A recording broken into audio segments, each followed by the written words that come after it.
Estudo Salmos aleatórios, Salmos 119, versos 169 ao 176, parte 22, letra Tav. Chegue a ti o meu clamor, ó Senhor, dá-me entendimento conforme a tua palavra. Chegue a minha súplica perante a tua face, livra-me segundo a tua palavra. Os meus olhos proferiram louvor quando me ensinaste os teus estatutos. A minha língua falará da tua palavra, pois todos os teus mandamentos são justiça. Venha a tua mão socorrer-me, pois escolhi os teus preceitos. Tenho desejado a tua salvação, ó Senhor, a tua lei é todo o meu prazer. Viva a minha alma e louvar-te-á, ajuda-me os teus juízos. Desgarrei-me como a ovelha perdida, busco o teu servo, pois não me esqueci dos teus mandamentos. Tav pronunciado. Tav é a 22ª e última letra do alfabeto hebraico. Equivale a 400. O significado original em hebraico antigo é marca, sinal ou cruz. Pela tradição bíblico-cristã, é símbolo de proteção, eleição e redenção. E disse-lhe o Senhor: passa pelo meio da cidade, pelo meio de Jerusalém, e marca com sinal as testas dos homens que suspiram e que temem por causa de todas as abominações que se cometem no meio dela. Ezequiel 9:4. Este episódio se refere à destruição de Jerusalém, onde antes Ezequiel teve a visão da profanação do templo, e depois aqui no capítulo 9 tem o relato da visão de destruição de Jerusalém que se deu na invasão dos romanos.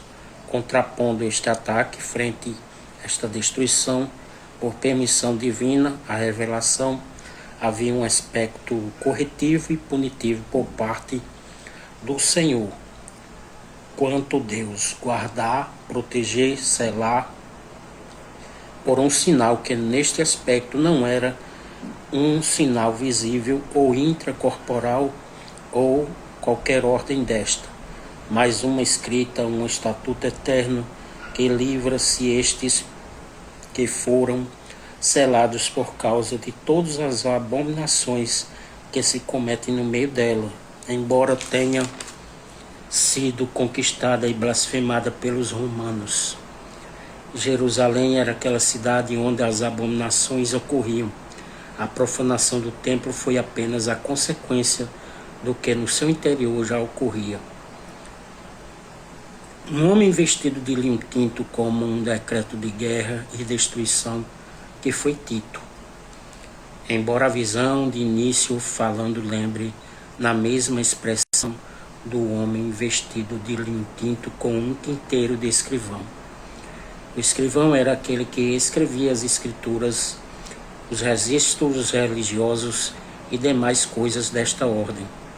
Representa também a ação de Jesus glorificado com os anjos de guerra, selando uma porção do povo fiel que estava em meio à prostituição espiritual na cidade, desde que iniciou seu ministério terreno até este aspecto glorificado que é relatado em Apocalipse 7, verso 3, que diz que isso ocorreu para preservar os servos de Deus, fiéis à palavra de Deus e que enfrentavam a contaminação espiritual antes do início da grande tribulação ou invasão, em que os que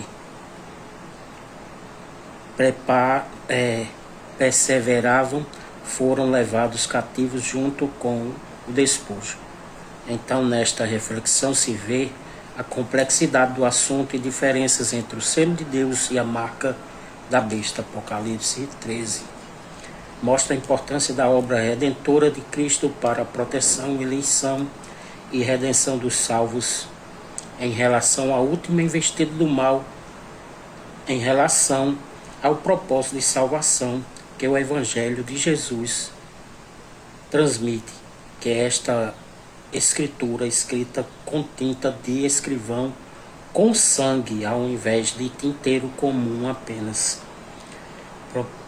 Propriamente entrando no texto do Cântico do Salmista, o salmista clama a Deus por socorro em termos de aflição no hebraico, Tissá-Aká ou Zê-Aká, que é um grito agudo de angústia por perseguição, opressão, injustiça ou dor profunda, até que situações de ordem terrena tenham já causado isso. Ansiedades e preocupações diversas como aspecto próprios da alma. Por isso Jesus pede sempre que aliviem sobre ele as tensões destas coisas que acometem os escolhidos. Não diferente era com o salmista que neste cântico expressou esta ocorrência e desafios de sua época, verso 169, onde podia ter entendido já que aceitar ser atingido por essas coisas sem identificar quem ou que está atingindo é assimilar os comandos de Deus que dá para livramento e salvação pela palavra de Deus, de onde as orações, súplicas e clamores devem estar pautadas ou acordadas de acordo com a palavra de Deus. Perante a face de Deus, que é o produto deste clamor, que é uma oração com mais veemência e intensidade, enfatizando que deve estar de acordo com o que ensina a palavra de Deus. Verso 170. O consolo do salmista que vem dos estatutos do Senhor o fazem louvar a Deus por direcioná-lo ao êxito, à resposta. Verso 171. Sua ação posterior a isso é proferir, proclamar estes ensinos, estes mandamentos, como o ensino de justiça de Deus para os que recorrem ou recorrerem ao Senhor. Verso 172. Este continuar de clamor, pedindo que a mão do Senhor, ou seja, a intervenção de Deus, chegue para socorrê-lo, já que escolheu, optou pela vontade de Deus em sua palavra. Verso 173. No verso 174, o salmista tem gratidão por ter desejado a salvação, que foi a aceitação da instrução do Senhor, e passa a ter prazer na lei do Senhor, nas Escrituras, na palavra de Deus, onde refletir nos juízos de Deus tem o despertar para a salvação. Revela-lhe o motivo de ter clamado a Deus, que foi um aspecto de perdição em que estava sendo conduzido, tal como uma ovelha perdida, daquela que estava se perdendo do aprisco de Deus, ou seja, mostra a obra de resgate do Senhor em que o salmista pede, tal como se dá com um cristão que enfrenta situações ameaçadoras destes tempos do fim. Neste verso 176 mostra que sua oração é pautada, submissa aos mandamentos do Senhor e não é um tiro no escuro. Obtém esclarecimento, entendimento para viver a vontade do Senhor. Glória a Deus. Chegamos ao fim dos estudos do Salmo 119. Graças a Deus, que Deus abençoe poderosamente a todos em nome de Jesus. Amém.